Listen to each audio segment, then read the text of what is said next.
स्वागत छ दर्शकबिन तपाईहरुलाई यहाँकै आफ्नै मेरो शेयर युट्युब च्यानलमा, जहाँ आज हामी नागरिक लगानी कोषले हक र शेयर बिक्री गर्ने, यसका साथै एक्सेल डेभलपमेन्ट बैंक लिमिटेडले आफ्नो स्वामित्वमा रहेको 3 वटा कम्पनीको शेयर लिलाम गर्ने बारे जान्न गइरहेका छौं। आउनुस् दर्शकबिन जानु यसको बारेमा। दर्शकबिन, नागरिक लगानी कोषले पुस 29 गतेदेखि 82.84% हक र शेयर बिक्री गर्ने भएको छ।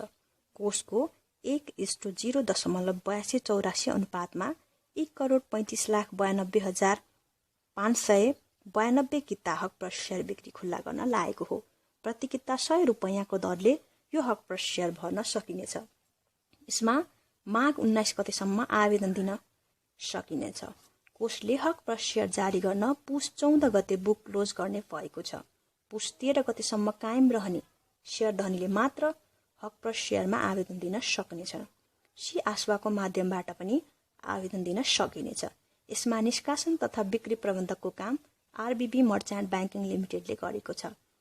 हाल नागरिक लगानी कोषको चुक्ता पुँजी 1,64 करोड रुपैयाँ रहेको छ र हकप्रद बिक्रीपछि पुँजी 3 अर्ब पुग्नेछ। कोषले चालू आर्थिक वर्षको पहिलो त्रैमासमा 14,59,65,000 रुपैयाँ खुद नाफा पनि कमाएको छ।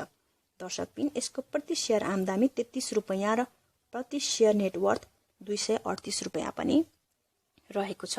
यसका साथै दर्शकबिन, एक्सेल डेभलपमेन्ट बैंक लिमिटेडले आफ्नो स्वामित्वमा रहेको 3 वटा कम्पनीको शेयर लिलाम बढावट गरी बिक्री गर्ने भएको छ।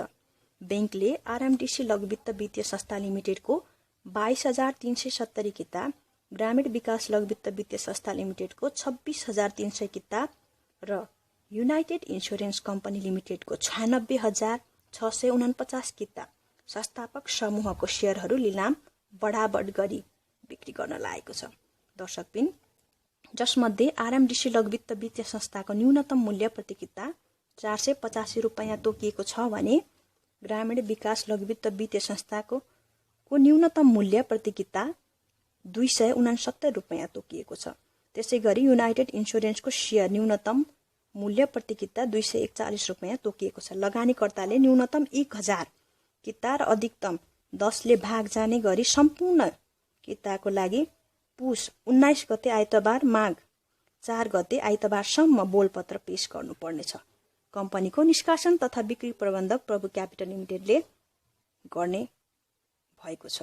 लगानीकर्ताहरूले प्रभु क्यापिटल लिमिटेड, कमलादी काठमाडौँ तथा एक्सेल डेभलपमेन्ट बैंक लिमिटेडको केन्द्रीय कार्यालयमा आइपुग्ने गरी आवेदन दिन सक्नेछन्। यसका साथै दर्शकबिन, तपाईहरुलाई यस भिडियो राम्रो लागेमा लाइक, शेयर र सब्स्क्राइब गरी हाम्रो मनोबल पनि बढाइदिनु होला।